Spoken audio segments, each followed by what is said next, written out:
What's going on, gang? Y'all know who this is. Your boy Wayne James. And oh my gosh. Your boy just got, hold on guys, hold on. Before we get to this video, man. Look at my fresh and decent haircut. Your boy got a transformation. Your boy got the, I'm going to show you guys. I got the fades. You can see, hold on. You can see your boy got the fades. You know what I'm saying? Got my hair done. So that means that this is a brand new clean up Wayne James, man. Not the pandemic roughed up Wayne James that you see a couple days ago when I had mad hair over my face and all that. But we on a new path to greatness. We got an anticipation video that y'all was spamming me up and shit, you know what I'm saying? And tell me react to this. YouTubers that became murderers. As you may know, guys, we almost hit 300 subs. We're gonna do this shit tonight. For all my subscribers, to all who, if y'all new to my channel, please make sure you like and subscribe. For all my subscribers, spam this to everybody and make sure to spam out Wayne James in the comments to every streamer. Because I want to get famous and recognition. Let's get into it. Is a 59-year-old American scientist who was working as a professor of molecular biology in Dresden, Germany. A big part of her job at this institute was to travel around the world and hold conferences on the latest developments in her field. In July of 2019, she traveled to the scenic Greek island of Crete for one of these conferences, not knowing that this was going to be her last, and that the person responsible for her end would be caught because of his videos on YouTube. Oops. The incident happened on July 2nd, when, after a conference, Suzanne spent time with her peers and played the public piano in the venue's lobby before saying her goodbyes and heading out to her hotel in the afternoon. Sadly, this was the last time anyone saw Suzanne alive. Her coworkers noticed her absence when she didn't show up for the second conference scheduled for 6 p.m. that evening. It wasn't like her to skip events out of the blue. Something wasn't right. A fact that became increasingly clear when over 24 hours passed without anyone hearing from her. So, on July 3rd, her colleagues called the police to check on her, hoping she was simply sick or something similar. However, when officers arrived at her hotel room, no one answered the door. They acquired a spare key from the hotel management and went inside, only to find the room completely empty and undisturbed. All of Suzanne's belongings were also still in the room. The only things missing were her running shoes and a set of exercise clothes. Those who knew her immediately understood what this meant. You see, in addition to her academic prowess and piano expertise, Suzanne was also an athlete at heart. She was a double black belt in Taekwondo, and despite her age, loved going on a run every day. Knowing this helped investigators narrow down what might have happened to her. Put simply, she likely went on a run soon after returning to her hotel on July 2nd, and something went wrong after that. She wasn't super familiar with the area, and to make matters worse, the weather was uncomfortably hot that afternoon. There was a strong possibility she collapsed from the heat or something else along those lines. After putting this together, the Crete police immediately dispatched a search and rescue team in the area surrounding her hotel and around popular running trails. Her family even traveled to Crete and put a €50,000 reward for anyone who could help find Suzanne. Unfortunately, Suzanne was nowhere to be found. She running with A6 on? She ran with A6 on? You know she from New York. But yo, RIP, man. That is until 5 days later, on July 8th, when two young men were exploring one of the abandoned World War II Nazi bunkers scattered across Crete. Around 200 meters in, one of them noticed a piece of burlap covering something on the ground. They picked it up from one end to see what was underneath. And what they found was the aftermath of one of the most horrific crimes in Crete's recent history. The burlap was covering the bloody remains of Suzanne Eaton. A later autopsy report discovered that Suzanne had several broken ribs, multiple fractures throughout her body, a missing ear, and much, much more. Whatever happened to her certainly was not an accident. The investigators began searching for clues, and fortunately it didn't take long for them to make their first major breakthrough: a set of car tire tracks leading up to the entrance of the bunker. Analyzing these tracks allowed investigators to find the car responsible for transporting Suzanne's remains to that bunker. It belonged to 27-year-old Yanis Paraskakis, a local sheep farmer. Dickhead, man. Oh my gosh. Oh my gosh. Oh my gosh. But when questioned, Yanis feigned ignorance and claimed that him driving through that area on that day was nothing more than a coincidence. He went as far as to say that he didn't even know about the existence of that bunker, a lie that would eventually lead to his arrest. You see, Giannis had a dream to become a successful YouTuber. He started a channel with his own name in 2012 and began posting videos. However, if you go to his channel today, all you'll find are 3 videos of him performing an ancient Chinese martial art and meditation technique called Qigong. That's because a couple days before Suzanne's body was discovered, Giannis deleted every other video on his channel. And once authorities recovered some of these deleted videos, it became clear why. You see, most of these deleted videos involved Giannis exploring abandoned World War II bunkers, including the one where Suzanne's remains were discovered. This contradiction gave the authorities the go-ahead to formally arrest him on July 15. It also allowed them to investigate him further, and the evidence they discovered was overwhelming. As it turned out, the land where this bunker was located was owned by Giannis's family. Investigators also found traces of Suzanne's blood in his car's trunk. When confronted with this evidence, Giannis cracked and told the whole story. According to him, he saw Suzanne running down the road and something came over him. He hit her with his car twice before putting her in his car, driving to the bunker, and ending her life there. He later changed his story to where he was compelled to commit this crime by a demon. Unfortunately for him, the jury didn't buy this one bit and sentenced him to life in prison without the possibility of parole in 2020. Now, this should have been the end of Giannis's story, but from what I've seen, there's more to his actions than just this one crime he was convicted of. The thing is, Giannis presented his vile act as a crime of opportunity, something he did completely out of nowhere. However, there's evidence to suggest that Giannis might be a full-blown serial killer. For instance, he was apparently detained by the police twice before, once for arson and once for animal cruelty, both of which are well-known early behaviors of serial killers. After his arrest, several other women also came forward, testifying that he had tried to run them over with his car as well in the past. So, Suzanne was more than likely not his first victim. However, the most solid evidence against Giannis is in one of the deleted videos he uploaded to YouTube. In it, we can see him showing some very human-looking bones scattered throughout the same bunker Suzanne was discovered in. These bones were never discovered by the authorities, suggesting they might have been removed by Giannis to hide evidence. But what makes this truly disturbing is what his friend says at one point in the same video.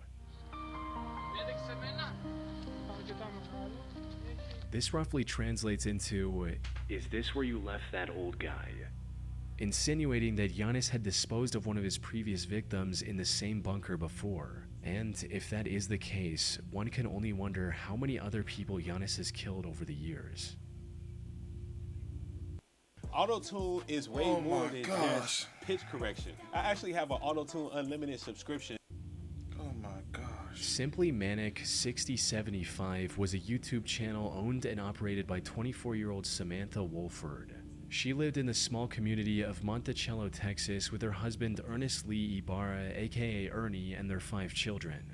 She usually made videos about her day-to-day life and other random topics. Her story began in 2008 when she was at the lowest point of her life. She'd recently become the single mother of a pair of twins and had no love interest in her life. That's when she met Ernie at a local tattoo shop, and the two hit it off right from the get-go, eventually getting in a relationship and starting a family together. In one of her videos, Samantha described the day she met Ernie as the happiest day of her life. Together, they were blessed with 3 more children, including 1 more pair of twins. Raising 5 kids was a challenge, but Ernie made it work by taking a second job in pizza delivery.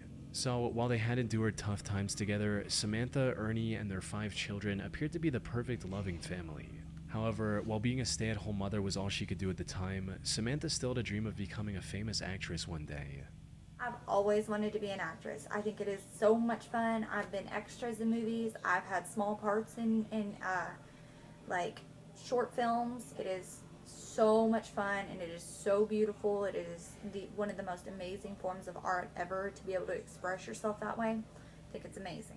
So, in October 2010, she created her YouTube channel and started posting videos, hoping to become a popular YouTuber and fulfill her dream on the internet instead. And things were going surprisingly okay in the beginning. Samantha would post new videos whenever she had something new to say. And while most of her videos struggled to get past 100 views at the time, the few viewers she had were enough to keep her going. But as time passed on, her passion for making videos turned into an obsession. She started spending more of her time on making videos than her family, putting even more pressure on an already stressed out Ernie. Around 2014, she also started accusing Ernie of hurting her in her videos, hinting at just how bad their relationship was going. But then, after posting a seemingly random video in March of 2014, Samantha mysteriously vanished from the internet. Maybe she lost interest in YouTube or just wanted to focus on her family again. No one knew exactly why she quit so abruptly. Then, on the 20th of February 2015, viewers finally received the update they were waiting for. Unfortunately, it was far more tragic than anyone could have imagined. It started with the Texas police receiving a call from one of Samantha's aunts asking them to save her niece's life. Cause County 911, what's your emergency? I have a home invasion. My niece is tied up. I am at the verge of untying my niece at this particular moment. Okay, she's tied up. She is tied up and gagged. And gagged? Is that what Yes, you said? ma'am. Is there anybody else there? Where are the kids? We have 5 small infants asleep. Apparently, 3 masked men broke into their home in the middle of the night and attacked the couple while they were asleep. The intruders then tied Samantha in her bedroom and, after hitting him with a gun a few times, kidnapped Ernie. Samantha somehow managed to get her ties loose enough to call her aunt, who then contacted the police after arriving at Samantha's home herself. By the time officers arrived, Samantha's aunt had set her free from the restraints. The kids were fortunately safe as well. However, what made this whole situation strange was that the intruders didn't take anything else from their home besides Ernie. And from the people who knew him personally, Ernie wasn't the type of guy to make enemies with dangerous people. Put simply, investigators sensed something fishy with the whole situation. But all that paled in comparison to the main objective, which was to save Ernie as soon as possible. Unfortunately, Samantha didn't know anything that could give investigators their first clue. With no other option, the officers took Samantha to the station for further questioning, hoping to extract any useful information they could from her. But what none of them expected was that Samantha would change up her story completely after entering the interrogation room. Where before she didn't know anything about the assailants, now she had the name of a potential suspect, John Rebel. As Samantha's story goes, she was talking to her friend about Ernie's supposed attacks on Samantha, when suddenly a man with the pseudonym John Rebel overheard their conversation and started talking about how a man shouldn't treat a woman that way and that he was going to handle the situation. Well, as it turns out, the name John Rebel actually belonged to someone, a man named Jonathan Sanford. The police found and arrested John not long after Samantha gave out his name, right alongside his 2 accomplices, Jose Ponce and Octavius Rhymes. Wow. Surprisingly, Jonathan put up little to no resistance and immediately confessed to kidnapping Ernie.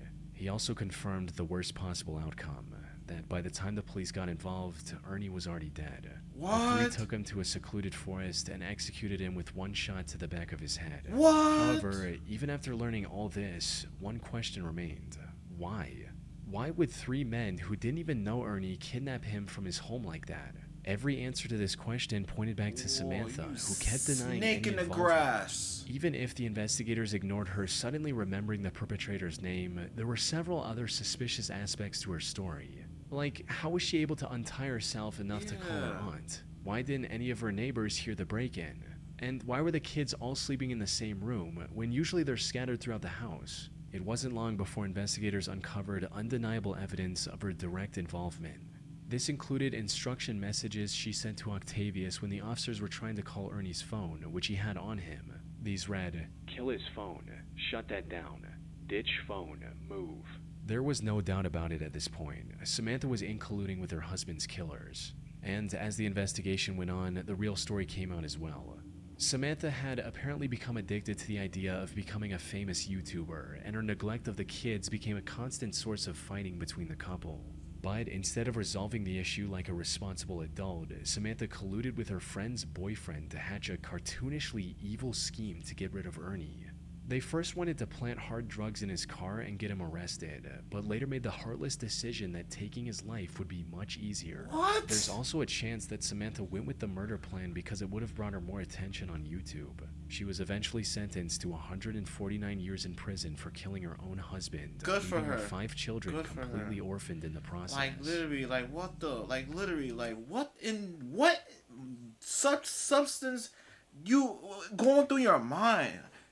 Like, I understand your goals is to be a YouTuber and all that. You want to be an actor. Don't do it the dirty way. You gotta do it the right way. And for those who are in relationship or has a similar mindset like this, you better leave. Walk away. walk the away. Cause that dude that died, he didn't deserve to die, bro. Like, he's a nice gentleman. He worked 2 jobs just to provide for the kid. And what do you give him? You gave him a better person, a better version of yourself, just to be selfish and self-absorbed, whatever that word is, just to go on your own way, just for a freaking YouTube content. We live in a world full of media streams. You can't social sell your platforms and devices. They always say you Countless can't sell child- your soul, but you can't. You could take my soul, but you can't take away my dignity. You can't take away my dignity. Diana Lovejoy was Wait, a what successful the fuck did I technical just say? writer living in the town of Carlsbad, Let me just edit California, that with her out. husband Greg Mulvihill. However, while her corporate job paid the bills, Diana's true passion was becoming a triathlon athlete and documenting her journey on video, resulting in her eventually starting her own fitness blog called Lovejoy Fitness and a YouTube channel by the name of Heavy DJ. She Heavy started this DJ. channel all the way back in 2008 and over the years used it to document various parts of her life. From meeting her parents after a long time to going scuba diving with her husband. At one point, she even tried to become a cooking show host of sorts. Doesn't that smell nice? Unfortunately, her channel never really took off, forcing her to eventually cut her losses and move on with her life in March of 2012. Or at least that's what it looked like from the outside. In reality, Diana's reason for abandoning her YouTube channel was kind of wholesome. You see, Diana and Greg had been trying for a baby for years by this point. Tragically, Diana had suffered 8 different miscarriages and was quickly losing hope.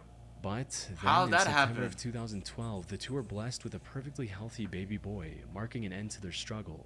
However, That's nice. what should have been a moment of celebration started a downward spiral of lies and betrayals, eventually culminating in an assassination attempt. Things started I going seen downhill her! when just a I few know- months after the birth of wow, their I son, seen this Greg video. lost his job, leaving Diana as the sole breadwinner. The stress of the previous miscarriages, combined with the crushing weight of having to support a family in an extremely expensive city all on her own, spelled disaster for their marriage. It wasn't long before the two were constantly fighting with each other. Things escalated even further on July 9, 2014, when Greg returned home only to see a police officer waiting for him at the door. The officer explained that Greg wasn't allowed to enter his own home because, What? as it turned out, Diana had accused him of attacking both her and their son. What? What followed was a nearly 2-year-long divorce mediation, during which the investigators found no evidence supporting Diana's accusations, allowing Greg to get a 50-50 custody of their son. Diana was also ordered to pay $120,000 as a part of their divorce settlement in late 2015.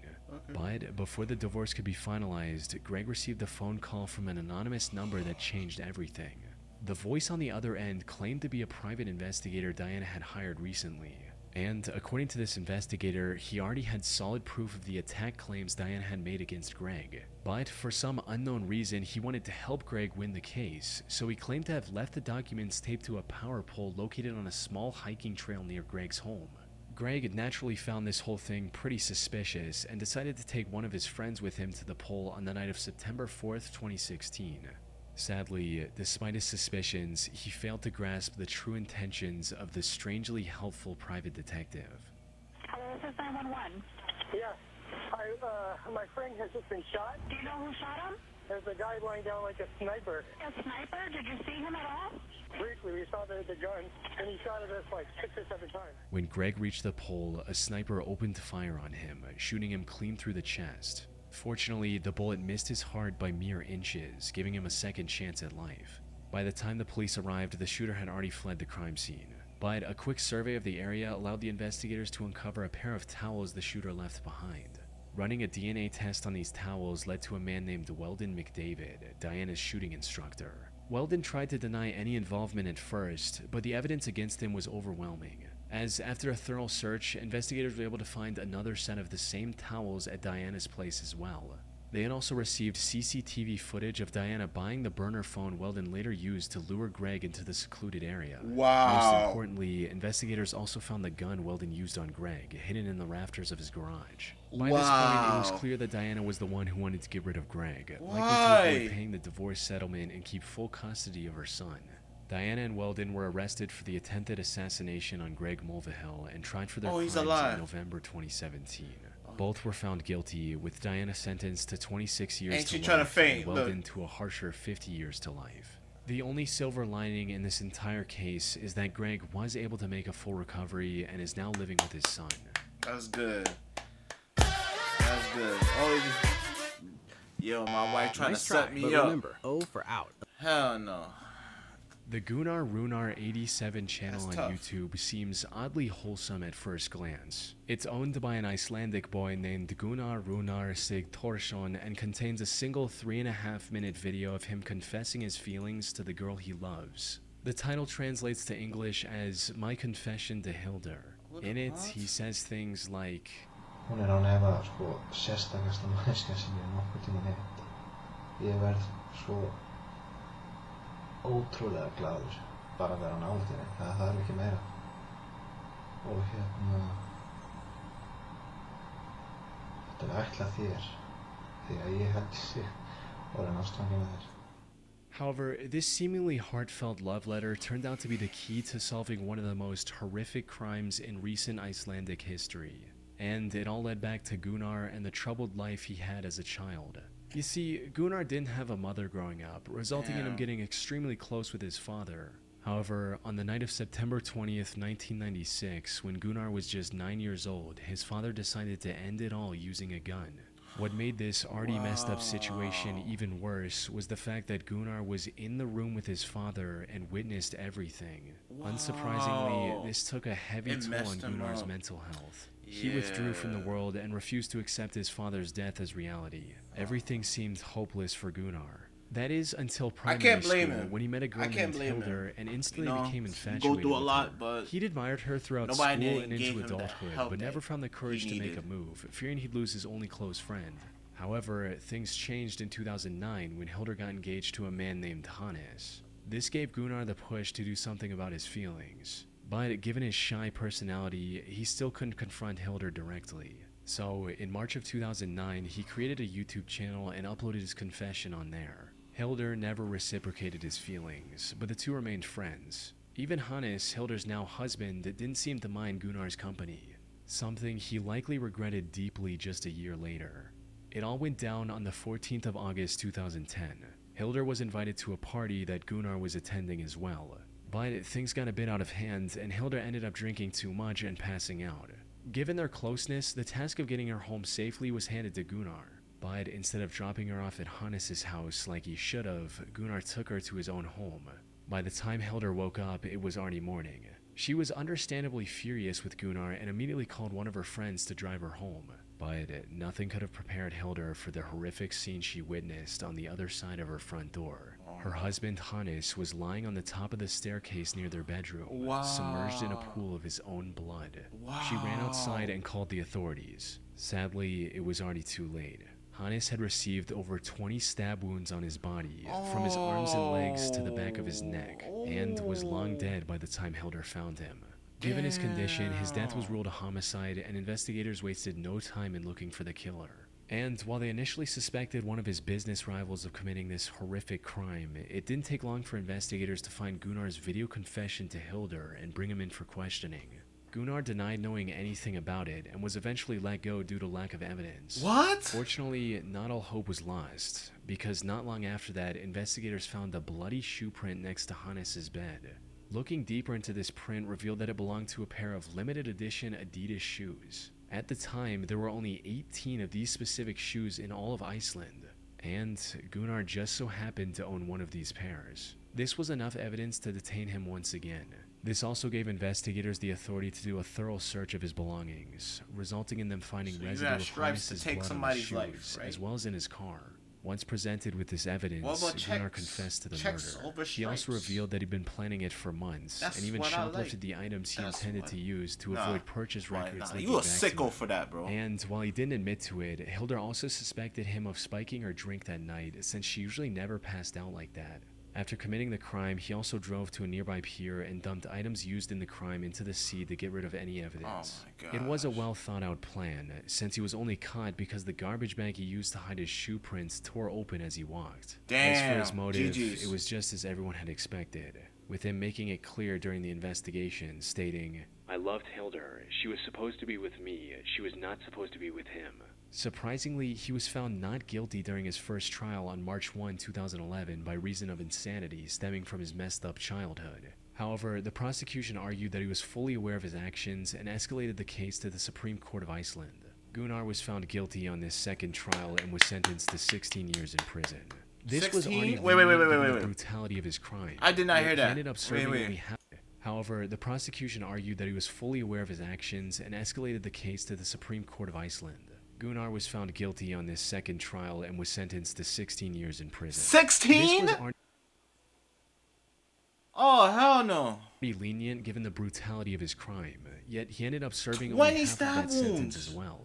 He was And you released gave under this dude supervision 16? in July 2019 and now works at a local warehouse. And he got a job? He got out of jail with a murder. He beat a murder. And you got a job. Got a murder background?